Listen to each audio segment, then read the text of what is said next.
Hello student, आज हम लोग क्लास 12 मैथ का 4th चैप्टर डिटर्मिनेंट स्टार्ट कर रहे हैं। और मैं उन बच्चों के लिए बता दूं जो अभी जल्द ही चैनल से जुड़े हैं कि मैं हर वीडियो के डिस्क्रिप्शन में एक होमवर्क शीट प्रोवाइड करता हूं।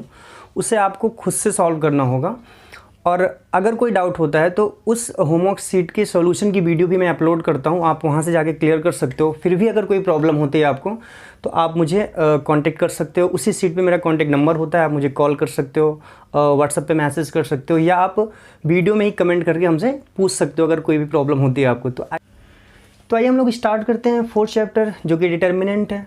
और 3rd चैप्टर में हमने आपको मैट्रिक्स के बारे में बताया था कि मैट्रिक्स क्या होती है, उसको रिप्रेजेंट कैसे करते हैं, कितने टाइप की मैट्रिक्स होती है, ऐसे बहुत सारी चीज़ें मैंने सीखी थी उसमें। वहाँ पर मैंने एक चीज़ आपको बताया था कि ऑर्डर क्या होता है और ऑर्डर की ही बिहाफ पे मैंने बताया था कि कितनी टाइप के मैट्रिक्स होते हैं। जैसे मैट्रिक्स का रिप्रेजेंटेशन ये होता था, जैसे लिखा है 1 2 3 4 5 6, ये सारे एलिमेंट्स होते थे। ऑर्डर क्या होता था, उसमें जो रोज़ होती थी और जो कॉलम्स होते थे वही ऑर्डर को रिप्रेजेंट करते थे। जैसे यहाँ पे फर्स्ट रो और सेकंड रो, 2 रो है, यहाँ पे कॉलम कितने 1 2 3, 3 कॉलम है, तो इसका ऑर्डर हो गया था 2 क्रॉस 3। वहाँ पर मैंने आपको एक टाइप बताया था स्क्वायर मैट्रिक्स। स्क्वायर मैट्रिक्स में क्या होता था, जितने रो हों उतने ही कॉलम हों। जैसे यहाँ पे मान लेते हैं 7 8 9 है। अब देखो यहाँ पे 3 रो है और कॉलम भी यहाँ पे 3 ही है, इसका मतलब इसका जो ऑर्डर है वो 3 क्रॉस 3 है। या जो मैंने ऐसे लिख दिया 2 5 4 7, ये जो मैट्रिक्स है इसका ऑर्डर देखते हैं हम लोग क्या है, यहाँ पे 2 रो है और 2 कॉलम है, ये भी क्या है स्क्वायर मैट्रिक्स है। तो याद रखना डिटर्मिनेंट में क्या करना है हमें, किसी भी स्क्वायर मैट्रिक्स की ये एक तरह से स्केलर वैल्यू होती है। जैसा कि मैंने डेफिनेशन में लिखा है कि determinants is a generally scalar value of square matrix. मतलब डिटर्मिनेंट में हम केवल और केवल स्क्वायर मैट्रिक्स ही पढ़ेंगे, इसके अलावा कुछ नहीं पढ़ेंगे। और डिटर्मिनेंट होता क्या है, किसी भी स्क्वायर मैट्रिक्स को सॉल्व करके उसकी एक स्केलर वैल्यू फाइंड कर लेना, यही डिटर्मिनेंट होता है। जैसे एग्जांपल हम लोग देखते हैं, जैसे मान लो एक मैट्रिक्स हमें गिवन है और 2 3 4 5, ये एक मैट्रिक्स हमें गिवन है। अब ये तो मैट्रिक्स है, अगर आपसे पूछा जाए इस मैट्रिक्स का डिटर्मिनेंट बताओ तो हम चेक करेंगे यार इसका डिटर्मिनेंट निकल भी सकता है या नहीं। तो इसका ऑर्डर है 2 क्रॉस 2, मतलब ये स्क्वायर मैट्रिक्स है। अगर स्क्वायर मैट्रिक्स है तो इसका डिटर्मिनेंट हम निकाल सकते हैं। और कैसे निकालेंगे ये समझना। तो डिटर्मिनेंट का रिप्रेजेंटेशन होता है ये, जैसे हम लोग मॉड बनाते हैं वैसे ही डिटर्मिनेंट का रिप्रेजेंटेशन होता है। जैसे यहाँ पे ए मैट्रिक्स गिवन है, ये मैट्रिक्स है, अभी तक ये मैट्रिक्स फॉर्म में लिखी हुई है क्योंकि ये मैट्रिक्स का सिंबल है। अब हमें इसका डिटर्मिनेंट निकालना है। डिटर्मिनेंट निकालना है मतलब हमें मॉड ए, एक्चुअल में मॉड में बोल रहा हूँ, ये मॉड नहीं होता है, ये डिटर्मिनेंट ए ही होता है, लेकिन रिप्रेजेंटेशन जो है वो मॉड जैसा ही होता है। तो ये डिटर्मिनेंट ए है। अब जो ये मैट्रिक्स फॉर्म में लिखा था, अब इसको हम किस में लिख देंगे, डिटर्मिनेंट फॉर्म में। जैसे देखो 2 3 4 5, अभी तक ये मैट्रिक्स के फॉर्म में लिखा हुआ था। अब हम अगर एक केवल स्ट्रेट लाइन लिखते हैं तो ये डिटर्मिनेंट फॉर्म में हो जाता है। ये मैं बता रहा हूँ आपको लिखने का तरीका, सॉल्व कैसे करते हैं मैं अभी आगे बताता हूँ आपको। जैसे मान लो एक मैट्रिक्स बी है, वो 1 2 3 4 5 6 7 8 9। अगर आपसे कोई पूछे कि इसका डिटर्मिनेंट निकाला जा सकता है कि नहीं, बिल्कुल, क्योंकि ये स्क्वायर मैट्रिक्स है, इसका ऑर्डर है 3 क्रॉस 3। अगर इसका ऑर्डर 3 क्रॉस 3 है तो इसे हम इसका डिटर्मिनेंट हम फाइंड कर सकते हैं। लिखेंगे कैसे, अभी हम फाइंड करना नहीं सिखा रहे हैं आपको, हम केवल ये बता रहे हैं कि जब भी डिटर्मिनेंट निकालना होता है तो हम लोग लिखते कैसे हैं उसे। जैसे बी है, ये अभी तो मैट्रिक्स है, अगर हमें इसका डिटर्मिनेंट निकालना है तो हम इसे ऐसे लिख देंगे। इसका मतलब एक मैट्रिक्स बी थी, अब उसका हम डिटर्मिनेंट निकाल रहे हैं। और जो ये मैट्रिक्स इस तरह से लिखी हुई थी, अब उसे हम डिटर्मिनेंट फॉर्म में लिख देंगे कुछ इस तरह से। तो ये रिप्रेजेंटेशन होता है किसी भी मैट्रिक्स का, स्क्वायर मैट्रिक्स का जब हम डिटर्मिनेंट निकालते हैं। तो अब हम आपको बताएंगे कि डिटर्मिनेंट फाइंड कैसे करते हैं, ये काफ़ी इंपॉर्टेंट है, इसको आप बहुत अच्छे से सीखना। तो आइए हम लोग देखते हैं कि किसी भी स्क्वायर मैट्रिक्स को हम जब उसका डिटर्मिनेंट निकालना होता है तो कैसे सॉल्व करते हैं। अभी तक हमने आपसे बताया कि किसी भी स्क्वायर मैट्रिक्स का जब डिटर्मिनेंट निकालना होता है तो हम इसे रिप्रेजेंट कैसे करते हैं। अब हम आपको बता रहे हैं कि कभी भी जब स्क्वायर मैट्रिक्स दी जाए और कहा जाए कि इसका डिटर्मिनेंट फाइंड करो तो हम कैसे फाइंड करेंगे। देखो स्क्वायर मैट्रिक्स जब होगा या तो वो उसका ऑर्डर 1 क्रॉस 1 होगा कुछ इस तरह से, या तो उसका ऑर्डर 2 क्रॉस 2 होगा, या उसका ऑर्डर 3 क्रॉस 3 होगा। मतलब जितने रोज होंगे उतने ही उसमें कॉलम होंगे। मोस्टली जो हमें अभी यूज़ करना होता है वो 3x3 ऑर्डर तक ही यूज़ करना होता है। तो याद रखना, जब कभी 1x1 यानी केवल उसमें एक ही एलिमेंट्स हो और उसका डिटर्मिनेंट निकालना होगा तो उसकी वैल्यू वही होगी जो उसके अंदर एक एलिमेंट होगा। तो इसको मैं नहीं बता रहा हूँ अलग से, 2x2 ऑर्डर से स्टार्ट करो। लेकिन इसे याद रखना कि अगर किसी भी मैट्रिक्स में केवल एक ही एलिमेंट है मतलब वो स्क्वायर मैट्रिक्स है, क्योंकि उसका ऑर्डर 1x1 है, रो और कॉलम सेम है। तो उसका आंसर जो उसमें एक एलिमेंट लिखा होगा वही उसका आंसर हो जाएगा, मतलब वही उसके डिटर्मिनेंट की वैल्यू हो जाएगी। हम बात करते हैं कि जब हमें मैट्रिक्स दी जाए सेकेंड ऑर्डर की, मतलब 2x2 ऑर्डर की, तब उसे हम कैसे सॉल्व करेंगे। आइए देखते हैं एक एग्जांपल। जैसे एक मैट्रिक्स है 2 3 4 5। ये एक मैट्रिक्स अभी दी हुई है हमें जो मैट्रिक्स फॉर्म में है। हमें इसका डिटर्मिनेंट निकालना है, तो मतलब हमें डिटर्मिनेंट ए निकालना है। लिखेंगे कैसे हम, 2 3 4 5 इस तरह से। देखो यहाँ पे मैट्रिक्स में जैसे ये यहाँ पे लाइन मुड़ी हुई थी और यहाँ पे क्या आएगा, ये स्ट्रेट लाइन थी। अब देखो इससे हम ये तो लिखने का तरीका था, अभी पहले भी मैंने बताया इसे, हम इसे सॉल्व कैसे करेंगे ये ध्यान से सीखना आप। अगर 2x2 ऑर्डर का डिटर्मिनेंट है यहाँ पे, तो देखो ये डायगोनल होती थी उस मैट्रिक्स की। आपको क्या करना है, जो डायगोनल के एलिमेंट्स हैं उनको पहले मल्टीप्लाई कर लो। तो 2 है और यहाँ पे 5 है, 5 2 जा 10, ये हो गया। फिर बीच में माइनस का साइन लगाना हमेशा। इस बात को आप याद रखना कि जब भी हम पहले डायगोनल एलिमेंट को मल्टीप्लाई करेंगे 5 2 जा 10, ये हो गया। फिर बीच में माइनस का साइन लगाएंगे और हमेशा माइनस का साइन लगाएंगे हम। माइनस का साइन क्यों लगाते हैं ये मैं अभी आगे बताऊंगा, जब अभी आगे मैं आपको कोफैक्टर पढ़ाऊंगा तब वहाँ पे बताऊंगा कि एक्चुअल में माइनस का साइन क्यों आता है यहाँ पे। तो देखो 5 2 जा 10, माइनस का साइन लगाया, और 4 3 जा 12, यानी पहले हम डायगोनल के एलिमेंट को मल्टीप्लाई करेंगे, फिर माइनस का साइन, फिर इसको इससे मल्टीप्लाई करेंगे, तो 4 3 जा 12, आंसर हो जाएगा आपका -2। इस तरह से हम 2x2 ऑर्डर की अगर मैट्रिक्स दी रहेगी तो उसे हम सॉल्व करेंगे। तो जैसे देखो एक एग्जांपल और बताते हैं हम इसका। जैसे मान लो एक बी मैट्रिक्स गिवन है, 2 4 7 8, मान लो यहाँ पे -4 लिखा हुआ है। अब देखो यहाँ पे इसे अगर हमें सॉल्व करना है, यानी डिटर्मिनेंट ऑफ बी निकालना है, तो हम क्या करेंगे, डिटर्मिनेंट ऑफ बी ये जो है इसे हम कुछ इस तरह से लिखेंगे। अभी मैंने बताया कि सॉल्व कैसे करते हैं। हम क्या करेंगे, सबसे पहले डायगोनल वाले एलिमेंट को मल्टीप्लाई कर देंगे आपस में, तो 8 2 जा 16, ये हो गया। फिर माइनस का साइन लगाएंगे हम। ये माइनस का साइन आप ऐसे ही समझ लो कि फॉर्मूले वाला ही माइनस का साइन होता है, जो कि लगना ही लगना है मल्टीप्लाई करने के बाद माइनस का साइन लगे। अब क्या करेंगे, हम इस वाले एलिमेंट्स का मल्टीप्लाई करेंगे, तो यहाँ 7 और यहाँ 4 है, 7 4 जा 28, और ये प्लस में और ये माइनस में, तो जो आएगा वो माइनस में 28 आएगा। अब देखो ये माइनस तो पहले से ही था जो कि फॉर्मूले वाला माइनस है, और यहाँ पे भी माइनस आ गया, तो ये माइनस माइनस प्लस हो गया, यानी 16 प्लस में 28। इसे हम लोग को ऐड कर लेते हैं, और 8 6 14 1 2 1 3 4, तो ये आ गया 44, तो इसका आंसर हो गया। आइए एग्जांपल और देखते हैं। जैसे देखो कई बार हमें इस तरह से क्वेश्चंस दिया रहेगा, जैसे ए लिखा है और यहाँ लिखा है 2 5 8 9, ये लिखा है। अब देखो यहाँ पे ये मैट्रिक्स फॉर्म में नहीं है, यहाँ पे ऑलरेडी ये जो गिवन है वो डिटर्मिनेंट फॉर्म में ही लिखा है, तो हमें अब ये लिखने की ज़रूरत नहीं है। हमें क्या करना है, सीधा इसकी वैल्यू, क्योंकि ये ऑलरेडी मैट्रिक्स नहीं है, ये ऑलरेडी क्या है, डिटर्मिनेंट है, पहले से ही डिटर्मिनेंट। देखो जैसे यहाँ पे पहले मैट्रिक्स फॉर्म में लिखा था, तो हमने क्या किया, पहले डिटर्मिनेंट फॉर्म में लिखा, फिर उसे सॉल्व किया। यहाँ पे ऑलरेडी डिटर्मिनेंट फॉर्म में ही दिया है, तो उसकी वैल्यू पूछ रहा है कि इवेलुएट करो कि यहाँ पे ये डिटर्मिनेंट ऑफ ए क्या आएगा। तो क्या करेंगे हम, नॉर्मली जैसे अभी तक सॉल्व करते थे, पहले इसको इससे मल्टीप्लाई कर देंगे, तो ये जाएगा 18 माइनस 5 8 जा 40, ये हो गया। इसे हम सॉल्व कर लेंगे, तो ये हो जाएगा 2 और यहाँ 22। तो आइए हम लोग एक एग्जांपल और देखते हैं इससे रिलेटेड। देखो यहाँ पे एक डिटरमिनेंट हमें गिवन है जिसका ऑर्डर 2x2 है, और कह रहा है कि इवेलुएट करो, इसकी वैल्यू फाइंड करो। मतलब ये जो डिटरमिनेंट हमें गिवन है इसे हमें सॉल्व करना है। तो ये पता चल गया कि 2x2 ऑर्डर का है। कैसे सॉल्व करते अभी मैंने बताया था आपसे। क्या करेंगे, जो पहले डायगोनल वाले एलिमेंट होंगे उनका मल्टीप्लाई कर लेंगे आपस में। तो जब हम x का x के साथ मल्टीप्लाई करेंगे तो ये हो जाएगा x स्क्वायर। फिर क्या मैंने बताया था आपको कि जब हम डायगोनल के एलिमेंट को आपस में मल्टीप्लाई करेंगे फिर बीच में माइनस का साइन लगा देंगे हम, ये हमेशा लगाना है हमें। फिर क्या करेंगे, जो दूसरे एलिमेंट्स होंगे उनको मल्टीप्लाई करेंगे। तो यहाँ पे x माइनस 1 है और x प्लस 1 है, इनका हमें आपस में मल्टीप्लाई कर देना है।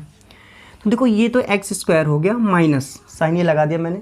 जब इनका आपस में मल्टीप्लाई करेंगे तो देखो यहाँ पे x प्लस 1 दिख रहा है और यहाँ पे x माइनस 1 दिख रहा है, जो कि फॉर्मूला होता है a माइनस बी एक ब्रैकेट में a प्लस बी एक ब्रैकेट में a square minus B square. तो ये हो जाएगा एक्स स्क्वायर माइनस 1। आप मल्टीप्लाई भी कर सकते हो तब भी यही वैल्यू आएगी। अब हम क्या करेंगे, एक्स स्क्वायर माइनस, जब अंदर जाएगा तो ये माइनस एक्स स्क्वायर हो जाएगा और ये माइनस जब यहाँ जाएगा तो ये प्लस में 1 हो जाएगा। देखो एक्स स्क्वायर प्लस में और एक्स स्क्वायर माइनस में कैंसिल हो जाएगा, वैल्यू आएगी 1। यही हमारा आंसर हो जाएगा। मतलब इसके डिटर्मिनेंट की जो वैल्यू होगी, मैंने बताया था आपसे कि डिटर्मिनेंट का मतलब होता है कि उसकी एक स्केलर वैल्यू, मतलब कोई फिक्स वैल्यू आएगी, वो वैल्यू यहाँ पे 1 है। आइए हम लोग सीखते हैं कि determinant of matrix of order 3×3, ये काफ़ी इंपॉर्टेंट है और यही मेन है। इसको आपको बहुत अच्छे से सीखना है कि अगर हमें 3×3 ऑर्डर की मैट्रिक्स दी जाए और उसका डिटर्मिनेंट निकालना हो तब हम कैसे निकालते हैं, इसके लिए आप इसे ध्यान से देखना। देखो जैसे मान लो कोई मैट्रिक्स हमें गिवन है A11 A12 A13 A21 A22 A23 A31 A32 A33। मान लो ये मैट्रिक्स फॉर्म में गिवन थी और हम इसको डिटरमिनेंट फॉर्म में आप लिख ले रहे हैं। इसे हमें सॉल्व करना है। ये कोई ए है मान लेते हैं, इसे आप डिटरमिनेंट कह सकते हो कि डिटर्मिनेंट ऑफ ए निकालना है हमें। इसका ऑर्डर क्या है, देखो यहाँ पे 3 रो और 3 कॉलम है, मतलब इसका ऑर्डर 3×3 है, मतलब ये स्क्वायर मैट्रिक्स है। इसे हमें सॉल्व करना है। कैसे सॉल्व करते हैं इसको बहुत अच्छे से सीखना। इससे सॉल्व करने के लिए इस बात को आप ध्यान में रखना, plus minus plus minus plus minus plus minus plus. याद रखना कि ये अल्टरनेट्स पे साइन होते हैं, कहाँ से आते हैं, कैसे आते हैं, ये सारी चीज़ें मैं आगे आपको बताऊंगा। पहले अभी देखो कि इसे हमें सॉल्व कैसे करते हैं, ये बाद में बताऊंगा कि ये साइंस कैसे आते हैं यहाँ पे। तो कोई ये एक तरीका है जो इस साइन का यूज़ करेंगे हम इसे सॉल्व करने में, यानी 3×3 ऑर्डर की मैट्रिक्स जब हम सॉल्व करेंगे तो ये जो साइन है इनका यूज़ करेंगे हम कि हमें कैसे कब प्लस लेना है और कब माइनस यूज़ करना है। देखो ये प्लस है, प्लस के बाद माइनस आएगा, माइनस के बाद प्लस आएगा, अगर प्लस है तो फिर माइनस आएगा और माइनस है तो फिर प्लस आएगा। यानी याद रखना सारे अल्टरनेट पे होते हैं। अगर आपने प्लस लिख दिया तो फिर माइनस लिखना है, कहीं पे भी प्लस होगा तो उसके बगल में माइनस ही होगा, इधर माइनस है इधर माइनस, अगर यहाँ माइनस है तो इसके बगल में प्लस प्लस प्लस। याद रखना ये अल्टरनेट पे कभी भी 2 प्लस या 2 माइनस आपको एक साथ यहाँ पे नहीं दिखेगा। ये कैसे होता है, कहाँ आता है, ये सब मैं आपको बताऊँगा। देखो याद रखना ये पोजीशन क्या है, अभी फ़िलहाल इतना समझ लो। इसकी पोजीशन क्या है 1 1। जब इनका आप सम करोगे तो 1 और 1 मिलके क्या होता है 2, मतलब वो इवन नंबर है। वहाँ पे कैसा है, ये पॉजिटिव है।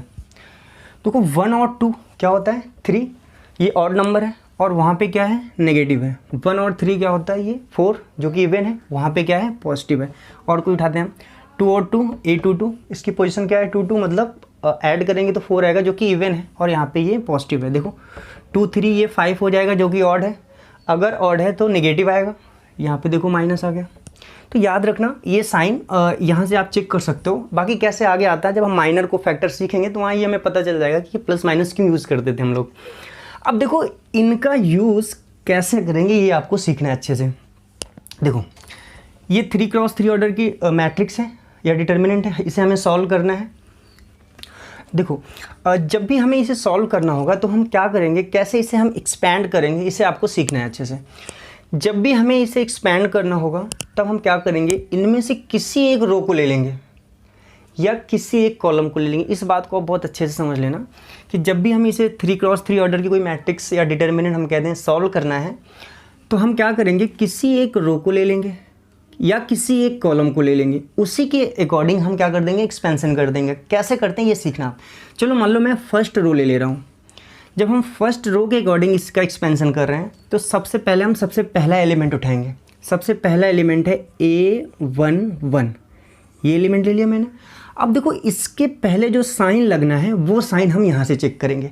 आप इसे भी जज कर सकते हो, मैंने बता दिया आपको। अगर इनकी पोजीशन ऑड आ रही है तो वो इवन नेगेटिव होता है और इवन आ रही है तो वो पॉजिटिव होता है। तो 1 1 इसका सम 2 आएगा जो कि इवन है, मतलब ये जो भी वैल्यू होगी वो प्लस साइन के साथ रहेगी। ये मैंने किया, देखो फर्स्ट रो में मैंने पहला एलिमेंट उठाया और वो प्लस साइन के साथ लिखा क्योंकि ये इसकी पोजीशन जो है वो इवन है। जिस एलिमेंट्स को हम लेंगे वो जिस रो में होगा और जिस कॉलम में होगा उसको छोड़ देंगे।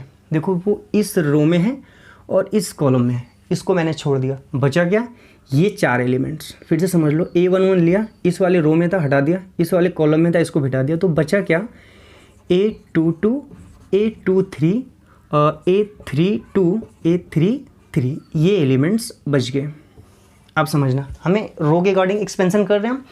तो अब अगला एलिमेंट लेंगे A12, इसका साइन कैसा होगा, देखो ये ऑड है तो नेगेटिव साइन के साथ आएगा। यहाँ से भी चेक कर सकते हैं कि इस पोजीशन पे माइनस ही है यहाँ पे, तो हम माइनस लिखेंगे।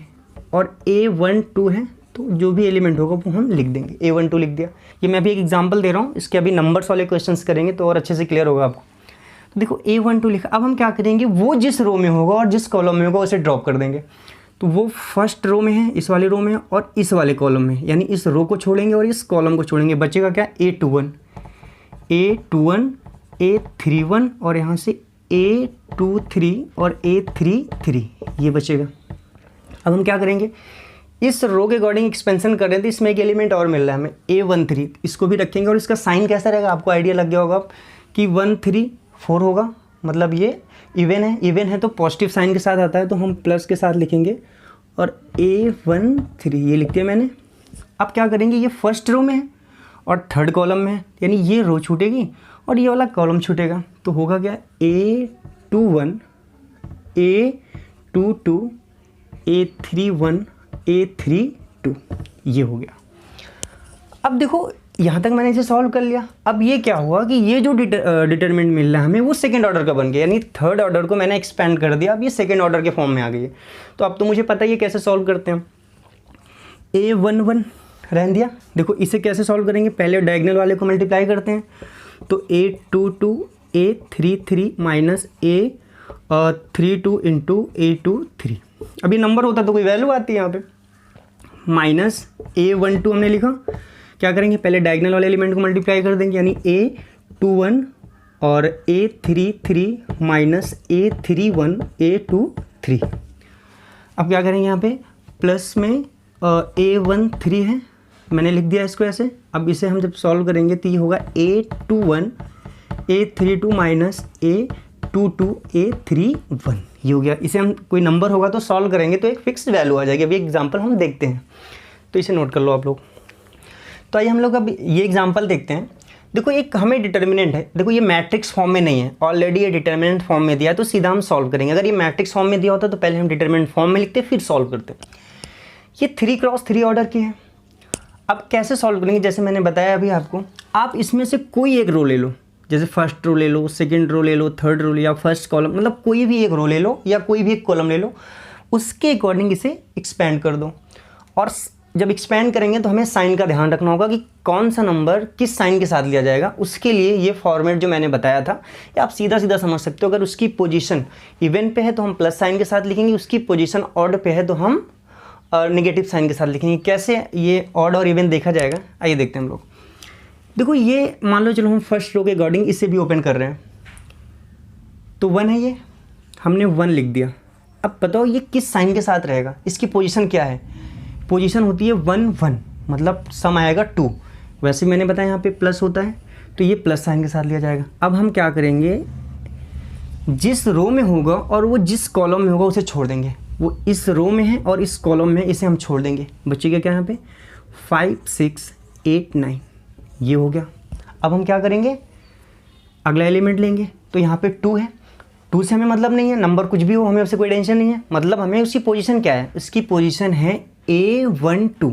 A12, 1 2 का मतलब हुआ सम करेंगे तो 3 आएगा, 3 का मतलब नेगेटिव। वैसे भी अगर एक प्लस साइन के साथ मैंने ले लिया है तो जो अगला नंबर है वो नेगेटिव साइन के साथ लेंगे हम। तो ये प्लस है, अगला माइनस होता है, ये हम माइनस लेंगे क्योंकि इसकी पोजीशन A12 पे है। 1 2 मतलब 3 जो कि ऑड है, तो इसको हम माइनस साइन के साथ ले लिया। अब हम क्या करेंगे, ये जिस रो में होगा और जिस कॉलम में होगा उसे छोड़ देंगे हम। फर्स्ट रो फर्स्ट कॉलम, इसे हमने छोड़ दिया, तो ये क्या होगा, देखो जब ये रो छूटा और ये वाला कॉलम छूटा तो यहाँ 4 7 और 6 9 बचा, यानी 4 7 6 9, ये बच गया। अब हम क्या करेंगे, इस रो के अकॉर्डिंग ओपन कर रहे हैं, तो 2 एलिमेंट तो ले लिया मैंने, अब तीसरा एलिमेंट का नंबर आया, वहाँ पे 3 है। किस साइन के साथ लेंगे आप बताओ, इसकी पोजीशन क्या है। ये फर्स्ट रो थर्ड कॉलम यानी A13 है। 1 3 का मतलब हुआ कि ये 1 3 4 आएगा, मतलब वो इवन है। इवन है तो पॉजिटिव साइन के साथ लिया था, और यहाँ से भी हम देख सकते हैं। तो हम प्लस लिखेंगे, और यहाँ पे 3 है तो हमने 3 लिख दिया। अब फर्स्ट रो में है और थर्ड कॉलम में है, तो फर्स्ट रो को छोड़ देंगे, थर्ड कॉलम को छोड़ देंगे, बचेगा क्या 4 5 7 8, ये बचा। अब हम क्या करेंगे, इसे नॉर्मली सॉल्व करेंगे, जैसे अभी तक हम लोग सॉल्व करते थे 2 × 2 ऑर्डर की मैट्रिक्स होती थी, तो यह डिटर्मिनेंट होता था। तो 1 लिखा मैंने, इसे मल्टीप्लाई करो। सबसे पहले डायगोनल वाले करते हैं, 9 5 जा 45 माइनस 8 6 जा 48, ये हो गया। -2 लिखा मैंने, इसको मल्टीप्लाई करो, 9 4 जा 36 माइनस 7 6 जा 42, ये हो गया। प्लस में 3 लिखा मैंने, क्रॉस मल्टीप्लाई करो, 8 4 जा 32 माइनस 7 5 जा 35, ये हो गया। अब इसे सॉल्व कर लेते हैं। देखो 1 है, रहने दिया मैंने। अंदर देखो क्या आ रहा है, यहाँ पे 48 है, यहाँ पे 45 है, तो माइनस में ये 3 हो जाएगा। -2 लिखा, यहाँ पे देखते हैं, यहाँ 36 और यहाँ 42 है, तो 36 और 42 ये हो जाएगा 6, और वो भी माइनस में, तो यहाँ पे -2 बाहर था, अंदर आएगा -6। यहाँ पे देखते हैं हम लोग, 3 लिखा मैंने, यहाँ 32 है और यहाँ पे -35 है, तो ये हो जाएगा माइनस में 3, ये हो गया। अब देखो इसको मल्टीप्लाई करो तो ये हो जाएगा -3, इसको मल्टीप्लाई करो माइनस और माइनस, यहाँ पे प्लस में 12 हो जाएगा ये, और इसका करेंगे तो ये माइनस में 9। देखो -3 -9 -12 और यहाँ प्लस में 12 है, तो इसकी वैल्यू आ गई 0। यानी ये जो डिटर्मिनेंट था, या हम कह सकते हैं पहले मैट्रिक्स फॉर्म में था, उसके जो डिटर्मिनेंट की वैल्यू आई वो 0 आ गई। मैंने बताया था कभी भी किसी डिटर्मिनेंट को हम सॉल्व, या किसी मैट्रिक्स स्क्वायर मैट्रिक्स का जब डिटर्मिनेंट निकालेंगे हम, तो हमेशा वो स्केलर वैल्यू आएगी, मतलब उसे सॉल्व करने पे एक कोई वैल्यू निकल कर आएगी। तो यहाँ पे जैसे 0 आया है। आइए हम लोग एग्जाम्पल और देखते हैं इससे रिलेटेड। देखो ये 3 × 3 ऑर्डर की एक डिटर्मिनेंट है, और कोई मैट्रिक्स सही होगी, उसे हमें डिटर्मिनेंट फॉर्म में दे रखा है, तो हमें इसे डिटर्मिनेंट इसका फाइंड करना है। देखो इसका ऑर्डर 3 × 3 है, तो जैसे हम लोग सॉल्व करते थे वैसे सॉल्व करेंगे। मैंने आपसे बताया था कि हम फ्री हैं कि कोई भी एक रो ले लें या कोई भी एक कॉलम ले लें, उसके अकॉर्डिंग इसे एक्सपेंड कर दें, तो हमें इसके डिटर्मिनेंट की वैल्यू आ जाएगी। तो देखो जैसे हम लोग फर्स्ट रो ले थे, अभी तक 2 क्वेश्चन किया, दोनों में हमने फर्स्ट रो लेके सॉल्व किया था। आप सेकंड रो लेके भी सॉल्व कर सकते हो, आप थर्ड रो लेके भी सॉल्व कर सकते हो, या फर्स्ट कॉलम ले लो, सेकंड कॉलम ले लो, या थर्ड कॉलम ले लो, कैसे भी ले लो, आंसर उसका आ जाएगा। अब समझना यहाँ पे थोड़ा सा, कई बार ऐसा होता है कि हमें कौन सा रो या कौन सा कॉलम ले कि जिससे क्वेश्चन आसान हो जाए, ये समझने में दिक्कत होती है। देखो याद रखना, कभी भी जब हमें डिटर्मिनेंट को सॉल्व करना होगा तो हम चेक कर लेंगे किस रो में या किस कॉलम में नंबर ऑफ़ ज़ीरो ज़्यादा आ रहे हैं।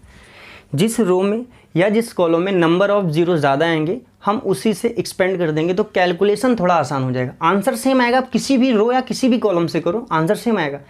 लेकिन जिसमें ज़्यादा ज़ीरो होंगे, अगर हम उसके अकॉर्डिंग उसको लेके एक्सपेंड कर देंगे, तो क्या होगा कि कैलकुलेशन छोटा हो जाएगा, क्योंकि 2 वैल्यूज़ 0 से मल्टीप्लाई होगी जो कि 0 हो जाएगा, तो कैलकुलेशन थोड़ा छोटा हो जाएगा। देखो जैसे यहाँ पे ये दिया, हम फर्स्ट रो लेके ओपन कर सकते हैं तब भी आंसर आएगा, लेकिन हम क्या कर रहे हैं, यहाँ पे थर्ड कॉलम ले रहे हैं। इससे क्या होगा कि इसमें 2 0 मिल रहे हैं हमें। अगर हम सेकंड रो ले लें तब भी सही है, 1 0 मिल रहा है, थर्ड रो ले लें तब भी सही है, 1 0 यहाँ पे भी मिल रहा है, या फर्स्ट रो ले लें तब कोई भी 0 नहीं मिल रहा तब भी आंसर आएगा। लेकिन अगर हम थर्ड कॉलम ले रहे हैं तो वहाँ पे हमें 2 0 मिल रहे हैं, जिससे क्या होगा कि कैलकुलेशन काफ़ी ईजी हो जाएगा। देखिए कैसे ईजी होता है। अब हमें क्या करना है, हम थर्ड कॉलम से लेके ओपन कर रहे हैं, तो यहाँ पे -4 है, पहला एलिमेंट हमने लिखा। अब देखो थर्ड, इस पोजीशन को देख लो आप, ये किस साइन के साथ होता है, प्लस साइन के साथ। तो हमने प्लस तो लिखा, लेकिन जो एलिमेंट है वो क्या है, -4 है, तो ये प्लस जो कि ऑलरेडी फॉर्मूले वाला था, पोजीशन वाला, क्योंकि इसकी पोजीशन 1 3 है, 1 3 मतलब 4 हो गया, 4 मतलब इवन हुआ, मतलब पॉजिटिव रहा। ये पॉजिटिव तो था। कई बार आप कंफ्यूज हो सकते हो कि यहाँ पे एक्चुअल में -4 आएगा, प्लस और माइनस मिलके, तो आप ये मत सोचना कि ये पोजीशन पे तो प्लस होता था, आपने माइनस क्यों लिखा। इसकी पोजीशन तो प्लस है, लेकिन जो एलिमेंट है वो नेगेटिव है। अगर वो नेगेटिव है तो वो प्लस को माइनस कर देगा, तो ये प्लस तो इस पोजीशन के लिए मैंने लिख दिया, लेकिन जब एलिमेंट लिखेंगे तो -4 है, तो प्लस और -4 ये हो जाएगा। तो फाइनली क्या होगा, ये -4 होगा, याद रखना है इसको। अब हम -4 इसे लिख दिए, क्या करेंगे हम, जिस रो में होगा और जिस कॉलम में होगा उसे ड्रॉप कर देंगे। तो ये फर्स्ट रो में है और थर्ड कॉलम में, इसको मैंने ड्रॉप कर दिया। तो जब ये ड्रॉप हुआ तो बचा क्या, ये वाली वैल्यू, मतलब -1 3 4 1, ये बचा हमें। अब हम क्या करेंगे, कॉलम के अकॉर्डिंग, थर्ड कॉलम के अकॉर्डिंग ओपन कर रहे हैं, तो अगला एलिमेंट लेंगे। तो ये किस साइन के साथ होगा, आप देखो इसकी पोजीशन है A2 3, 2 3 का मतलब ये 5 हो गया। 5 मतलब ऑड, मतलब नेगेटिव। यहाँ से भी देख सकते हैं कि इस पोजीशन पे नेगेटिव साइन के साथ लेते हैं। तो हमने माइनस लिया, अब माइनस के साथ कौन सा एलिमेंट लिखेंगे हम, 0 है तो 0 लिखेंगे। अब क्या करेंगे हम, जिस रो में होगा और जिस कॉलम में होगा उसे छोड़ देंगे। इस रो में है और इस वाले कॉलम में छोड़ दिया हमने। मिला क्या हमें, 1 2 और 4 1। इसको अच्छे से समझ लेना आप। जिस रो में होगा, यानी इस रो में है, कॉलम कौन सा है, ये वाला कॉलम है। हमने क्या किया, इस रो को और इस कॉलम को छोड़ दिया, तो 1 2 4 1 ये मिला हमें। अब हम क्या करेंगे, अगला नंबर प्लस में आएगा क्योंकि इसकी वैल्यू है 3 1। 3 1 का मतलब, सॉरी ये 3 3 है। 3 3 का मतलब ये हुआ कि ये 6 हो जाएगा। 6 मतलब इवन है, इवन होगा तो ये पॉजिटिव होगा। तो हमने प्लस लिखा और 0 है तो मैंने 0 लिख दिया। अब ये जिस रो में होगा और जिस कॉलम में उसे छोड़ देंगे। तो इस रो में है और इस कॉलम में, इसको हम छोड़ देते हैं। तो 1 2 1 3। हालांकि इससे कोई फ़र्क नहीं पड़ेगा। क्यों, क्योंकि 0 के साथ मल्टीप्लाई करेंगे हम तो वो 0 ही हो जाएगा। तो देखो यहाँ -4 लिखा मैंने, इसे मल्टीप्लाई करो। 1 को -1 से करेंगे तो यहाँ -1 आएगा। 4 3 12, तो -12 हो गया। ये माइनस मैंने बताया था हमेशा माइनस ही लगेगा। जब हम क्रॉस मल्टीप्लाई करते हैं तो उनके बीच में हमेशा माइनस आता है। अब यहाँ देखो माइनस, यहाँ कुछ भी आ जाए, अगर बाहर 0 से मल्टीप्लाई होगा तो वो वैल्यू ओवरऑल 0 हो जाएगी। प्लस यहाँ पे भी देखो, ये अंदर सॉल्व करेंगे कुछ भी आ जाए, लेकिन बाहर अगर 0 है तो वैल्यू 0। इसीलिए मैंने थर्ड कॉलम लिया था कि इन दोनों को हमें सॉल्व करने की ज़रूरत नहीं पड़ी, ये अपने आप 0 हो गए। यहाँ पे देखो -4, ये -1 -12, तो ये हो जाएगा -13। अब हम क्या करेंगे, माइनस माइनस ये प्लस में हो जाएगा, मल्टीप्लाई करेंगे तो 13 4 जा 52। ये आंसर हो गया हमारा। अब देखो एक चीज़ यहाँ ध्यान रखना आप, ये वाला जो स्टेप है ये अभी मैं आपको करवा रहा हूँ, लेकिन जब अभी हम लोग अच्छे से करने लगेंगे, अभी तो हम लोग सीख रहे हैं, जब आगे हम लोग क्वेश्चंस करने लगेंगे इसके, तो ये वाला स्टेप हम क्या करेंगे, स्किप कर देंगे। हम डायरेक्ट यहाँ देखेंगे और ये जो क्रॉस मल्टीप्लाई करके यहाँ लिखते थे, तो ये वाला स्टेप हटा के डायरेक्ट हम यहीं से देख के मल्टीप्लाई करके ये लिख देंगे। ये आगे अभी हम लोग करेंगे, तो इसे आप नोट कर लो। तो आइए हम लोग एक एग्जाम्पल और देखते हैं, ये 3x3 ऑर्डर डिटर्मिनेंट का। ये काफ़ी इंपॉर्टेंट क्वेश्चन है, बोर्ड एग्जाम में भी आया है। देखो इसमें कह रहा है कि इवेलुएट दिस डिटर्मिनेंट। एक डिटर्मिनेंट गिवन है हमें 3x3 ऑर्डर का, उसे इवेलुएट करना है, उसे उसकी वैल्यू फाइंड करनी है हमें। तो मैंने आपसे बताया था कि जब 3x3 ऑर्डर के डिटर्मिनेंट होते हैं तो किस तरह से साइन यूज़ करके हम लोग सॉल्व करते हैं। मैंने यहाँ पे एक चीज़ आपसे बताया था कि हम जब एक्सपेंड करते हैं तो किसी भी रो या किसी भी कॉलम को लेके एक्सपेंड कर सकते हैं और उससे आंसर हमारा आ जाएगा। फिर मैंने बताया था कि जिसमें ज़्यादा जीरो होगा हम उसे प्रिफर्ड करेंगे, क्योंकि उससे क्या होता है कि कैलकुलेशन थोड़ा आसान हो जाता है। यहाँ पे देखते हैं, एक जीरो इस वाले रो में मिल रहा है, एक जीरो इसमें मिल रहा है, एक जीरो इसमें, मतलब कोई भी रो ले लें, कोई भी कॉलम ले लें, यहाँ पे मिल रहा है हमें एक जीरो। जब ऐसा ही है तो हम क्या कर रहे हैं कि फर्स्ट रो ले रहे हैं। जब हम फर्स्ट रो ले लेंगे तो देखो पहला एलिमेंट लेंगे तो वो ज़ीरो है। अब क्या करेंगे, जिस रो में होगा और जिस कॉलम में होगा उसे छोड़ देंगे हम। तो फर्स्ट रो और फर्स्ट कॉलम ये छूट जाएगा, मिलेगा क्या हमें, zero sine beta minus sign beta zero, ये मिलेगा। फिर क्या करेंगे, अगला एलिमेंट लेंगे। अगला एलिमेंट यहाँ साइन अल्फा है, किस साइन के साथ लिया जाएगा, देखो ये 1 2 पोजीशन इन थर्ड पे आ रहा है। थर्ड मतलब नंबर हुआ ऑड, ऑड है तो नेगेटिव आता है, यहाँ से भी देख सकते हैं हम लोग। तो ये कई बार मैंने ये साइन आपको बता दिया, मोस्टली मुझे लग रहा है कि अब आपको समझ में आ गया होगा ये। फिर भी अगर कोई दिक्कत होती तो आप लोग हमें कॉल करके पूछ लेना, या कमेंट करके भी आप हमसे पूछ सकते हो, हम आपको रिप्लाई करेंगे या कॉल करके बताएंगे आपको। देखो यहाँ पे माइनस साइन है क्योंकि ये ऑड पोजीशन पे है, साइन अल्फ़ा मैंने लिख दिया। अब हम क्या करेंगे, जिस रो में है फर्स्ट रो छोड़ देते हैं, जिस कॉलम में उसको भी छोड़ देंगे, यानी ये वाला कॉलम छूट जाएगा। तो मिलेगा क्या हमें, minus sine alpha cos alpha और यहाँ पे साइन बीटा जीरो, ये मिला। अब हम क्या करेंगे, नेक्स्ट एलिमेंट को लेंगे। तो ये पोजीशन कौन सी है, 1 3, 1 3 मतलब 4 हो जाएगा, ऐड करेंगे तो पोजीशन इवन आ रही है और वो पॉजिटिव के साथ जाता है। प्लस तो हम लेंगे, लेकिन जो एलिमेंट्स यहाँ पे वो निगेटिव है, तो क्या करेगा, इस वाले प्लस को वो माइनस कर देगा। मतलब ये प्लस नहीं, फिर क्या हो जाएगा माइनस, क्योंकि प्लस तो लगता बट ये माइनस उसको माइनस कर दिया। क्या करेंगे हम, कॉस अल्फ़ा और इस फर्स्ट रो को छोड़ेंगे और थर्ड कॉलम को छोड़ेंगे तो क्या मिलेगा हमें, minus sine alpha 0 cos alpha minus sign beta, ये मिल गया। अब क्या करेंगे, हम इसे सॉल्व करेंगे। तो यहाँ 0 है, यहाँ पे कुछ भी आ जाए, जब 0 से मल्टीप्लाई करेंगे तो ये 0 हो जाएगा। फिर है माइनस साइन अल्फ़ा, इसको रहने देते हैं, हम इसको सॉल्व करते हैं। तो देखो जब 0 से इसमें करेंगे तो ये वैल्यू तो 0 हो जाएगी। फिर इसे मल्टीप्लाई करेंगे जब हम, तो माइनस साइन अल्फ़ा तो यहाँ है, बीच में माइनस का साइन लगता है, इसको इससे मल्टीप्लाई किया 0 हो गया, फिर बीच में माइनस का साइन लगेगा। अब क्या करेंगे, इसको इससे मल्टीप्लाई करेंगे तो ये हो जाएगा साइन बीटा कॉस अल्फ़ा, इसका इससे मल्टीप्लाई हुआ। अब हम यहाँ पहुँचते हैं, माइनस कॉस अल्फ़ा रहने देते हैं। देखो जब इसको मल्टीप्लाई करेंगे ये माइनस में प्लस हो जाएगा, मतलब ये हो जाएगा साइन अल्फ़ा साइन बीटा, ये प्लस में हो जाएगा। जब इससे मल्टीप्लाई करेंगे तो माइनस तो लगेगा ही फॉर्मूले वाला, और ये मल्टीप्लाई करेंगे तो 0 हो जाएगा। अब देखो ये तो 0 हो ही गया था। यहाँ पे देखते हैं माइनस साइन से जब इसमें करेंगे तो ये तो 0 हो जाएगा। जब माइनस साइन अल्फ़ा से इसमें करेंगे तो माइनस और माइनस ये प्लस हो जाएगा, प्लस में sine alpha sine beta cos alpha, ये आ गया। यहाँ पे मल्टीप्लाई करते हैं, देखो कॉस अल्फ़ा इसमें मल्टीप्लाई करते हैं तो साइन अल्फ़ा और साइन बीटा तो पहले से ही था, इनटू में क्या आ गया, कॉस अल्फ़ा। देखो जो वैल्यू यहाँ प्लस में है वही वैल्यू यहाँ पे माइनस में है, तो ये क्या होगा, आपस में कैंसिल हो जाएगा और इसकी वैल्यू हो जाएगी 0। ये इसका आंसर आ गया। अब हम इस पे एक टाइप का क्वेश्चन और बता रहे हैं, फिर हम लेक्चर को ओवर कर रहे हैं। और इसमें मैं आपको सीट दूंगा, जिस सीट में आर.डी. शर्मा और एनसीईआरटी और आर.एस. अग्रवाल तीनों बुक के क्वेश्चंस हैं। उनको आपको खुद से प्रैक्टिस करना है, अच्छे से सॉल्व करना। अगर कोई दिक्कत होती है आप हमें किसी भी तरह से कांटेक्ट कर सकते हो, कॉल कर लो या मैसेज कर लो या कमेंट कर लो, बट आपको क्लियर होना चाहिए। अगर नहीं होता है तो आप बार बार मुझसे पूछो और उसे क्लियर करो। आइए हम लोग ये क्वेश्चन देखते हैं। ये एक अलग टाइप का क्वेश्चन है, इससे रिलेटेड भी एग्जाम में क्वेश्चंस आते हैं। देखो इसमें कह रहा है find the value of x if determinant this and determinant this equal. मतलब ये कह रहा है कि दो डिटर्मिनेंट है वो इक्वल है, तो जो x है यहाँ पे उसकी वैल्यू बताओ। यहाँ एक समझने वाली बात ये है कि मैट्रिक्स में क्या होता था, मैंने आपसे बताया था कि अगर दो मैट्रिक्स उनका ऑर्डर सेम हो, जैसे ये है इनका ऑर्डर सेम है, अगर ये मैट्रिक्स होते हैं, दो मैट्रिक्स जिनका ऑर्डर सेम हो और बीच में इक्वल का साइन लगा हो, तो उनके करस्पॉन्डिंग एलिमेंट सेम होते थे। मतलब हम कंपेयर कर लेते, x जो है यहाँ 4 है 3, तो इस तरह से हम कंपेयर कर लेते थे। बट जब डिटर्मिनेंट की बात आएगी तो ये कंपेयर हम नहीं कर सकते। इस बात को बहुत अच्छे से याद रखना। हो सकता है कि इन दोनों के डिटर्मिनेंट की वैल्यू सेम है लेकिन एलिमेंट्स अलग अलग हों।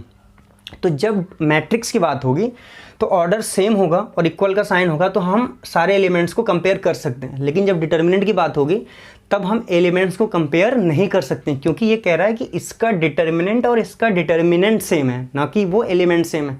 तो हम क्या करेंगे, इसका डिटर्मिनेंट निकालेंगे और इसका भी डिटर्मिनेंट निकालेंगे, तब इक्वल कर सकते हैं। मतलब इसके एलिमेंट्स कभी भी इक्वल नहीं कर सकते। हम याद रखना जब भी डिटर्मिनेंट की बात हो क्या करेंगे हम, जब डिटर्मिनेंट इक्वल करना है तो पहले इसका डिटर्मिनेंट निकाल लेंगे। कैसे निकालते हैं, इसे सॉल्व करते हैं। 1 को 3 से मल्टीप्लाई करेंगे तो 3 बन जा 3 माइनस एक्स का x से करेंगे तो ये x स्क्वायर हो जाएगा। यहाँ पे देखते हैं हम लोग, इसको मल्टीप्लाई करेंगे 1 को 3 से तो ये तो 3 हो जाएगा और माइनस का साइन 4 2 जा 8, ये हो जाएगा। देखो 3 माइनस एक्स स्क्वायर, यहाँ पे आएगा -5 माइनस एक्स स्क्वायर, यहाँ रोक लेते हैं। 3 यहाँ प्लस में उधर जाएगा माइनस में, तो ये हो जाएगा -8, यहाँ पे भी माइनस, यहाँ पे माइनस प्लस हो गया, तो एक्स स्क्वायर इक्वल टू 8 हो गया, यानी x इक्वल टू √8 हो गया। अब देखो √8 का अगर हम वैल्यू निकालेंगे तो इसे लिख सकते हैं 4 × 2, 4 का रूट निकल जाएगा, वो बाहर आ जाएगा, यानी x इक्वल टू हो जाएगा 2√2, बट ये प्लस माइनस दोनों में होगा। ये इसका आंसर हो जाएगा। तो याद रखना इस तरह के भी क्वेश्चंस आते हैं। आइए एक लास्ट क्वेश्चन हम लोग देखते हैं, और ये भी एक अलग टाइप का क्वेश्चन है, इसलिए मैं बता दे रहा हूँ। तो जिससे कि सीट में जितने भी क्वेश्चन हैं वो सब आप सॉल्व कर सकते हो आसानी से। लगभग मैंने सारे टाइप्स के बता दिए। और मैं बताऊँ कि जो एनसीईआरटी की पहली एक्सरसाइज यानी 4.1 उनके सारे क्वेश्चन आप बहुत ही आसानी से कर सकते हो अगर इस वीडियो को आप पूरा देख रहे हो। तो देखो यहाँ पे एक मैट्रिक्स ए गिवन है, ध्यान रखना यहाँ पे हमें डिटर्मिनेंट नहीं बल्कि मैट्रिक्स गिवन है। मैट्रिक्स गिवन है और हमें शो करना है कि डिटर्मिनेंट ऑफ 2a इक्वल है 4 × डिटर्मिनेंट ऑफ a। इसको समझना, कह रहा है कि जो डिटर्मिनेंट a का नहीं बल्कि डिटर्मिनेंट ऑफ 2a, मतलब ये जो मैट्रिक्स गिवन है वो a गिवन है, हमें जो डिटर्मिनेंट निकालना है वो 2a का निकालना है। तो पहले एक काम करते हैं, हम 2a मैट्रिक्स ही निकाल लेते हैं। 2a मैट्रिक्स क्या हो जाएगा, इस मैट्रिक्स में 2 से मल्टीप्लाई हो जाएगा, 2 से मल्टीप्लाई करेंगे तो यहाँ 2, यहाँ पे 4, यहाँ पे 8, यहाँ पे भी 4, ये जो मैट्रिक्स मिल गई ये 2a मिल गई। ये तो हमें गिवे नहीं था। कह रहा है इस 2a का जो डिटर्मिनेंट आ रहा है, मतलब जो 2a मैट्रिक्स हमें मिली है यहाँ से, इसका हम लोग डिटर्मिनेंट निकाल ले रहे हैं। इसका डिटर्मिनेंट निकाल लेते हैं। जब इसका डिटर्मिनेंट निकालेंगे तो ये क्या हो जाएगा, देखो 2 4 8 4, इसे हम लिख लेते हैं पहले डिटर्मिनेंट फॉर्म में। तो ये क्या हो जाएगा, 4 2 ज़ा 8 माइनस 8 4 ज़ा 32। सॉल्व करेंगे ये कितना आएगा, ये 24, ये आ गया 24, वो भी माइनस में। अब हम क्या करते हैं, ये तो हमने डिटर्मिनेंट ऑफ 2a निकाल लिया, या हम कह सकते हैं कि यही हमारा LHS है। अब हम नेक्स्ट देखते हैं, हमें फाइंड करना है 4 इंटू डिटर्मिनेंट ऑफ a। तो एक काम करते हैं, हम पहले डिटर्मिनेंट a निकाल लेते हैं। जब डिटर्मिनेंट a निकालेंगे तो वो कितना होगा, देखो यहीं से डायरेक्ट हम लिख लेते हैं 1 2 4 2, ये मैट्रिक्स फॉर्म में था, अब डिटर्मिनेंट फॉर्म में लिख ले रहे हैं। इसे सॉल्व करते हैं तो 2 1 जा 2 माइनस 4 2 ज़ा 8, ये हो गया। सॉल्व करेंगे तो ये -6 हो गया। ये डिटर्मिनेंट ऑफ a की वैल्यू। बट हमें अगर RHS की बात करें तो हमें चाहिए क्या, 4 इंटू डिटर्मिनेंट ऑफ a। तो हमने 4 लिखा, डिटर्मिनेंट ऑफ a की वैल्यू आई है -6, मल्टीप्लाई करेंगे तो ये हो जाएगा 24 माइनस में, तो -24 हो गया। और देखो यहाँ पे भी क्या आया था, -24, मतलब हम कह सकते हैं हेंस डिटर्मिनेंट ऑफ 2a, उसकी जो वैल्यू आई थी वो इक्वल है किसके, 4 इंटू डिटर्मिनेंट ऑफ a। ये हमें प्रूफ करना था। इससे रिलेटेड और भी बहुत सारे क्वेश्चन NCERT में गिवन है और मैंने सीट में भी दे दिया है। तो मैं एक बार फिर से बता दूं आप लोगों को कि वीडियो के डिस्क्रिप्शन में आप लोग जाइए और वहां से जो सीट है उसे आप डाउनलोड करो, उसको सॉल्व करो। कोई दिक्कत होती है तो इसकी इस सीट की जो क्वेश्चन है उनकी भी वीडियो मैं जल्दी अपलोड कर रहा हूँ। और फिर भी कोई अगर उस वहाँ से समझ में नहीं आ रहा, फिर भी कोई दिक्कत हो रही है तो आप मुझसे कांटेक्ट कर लेना, मैं उसे क्लियर कर दूँगा। नेक्स्ट लेक्चर मैं कल अपलोड कर रहा हूँ।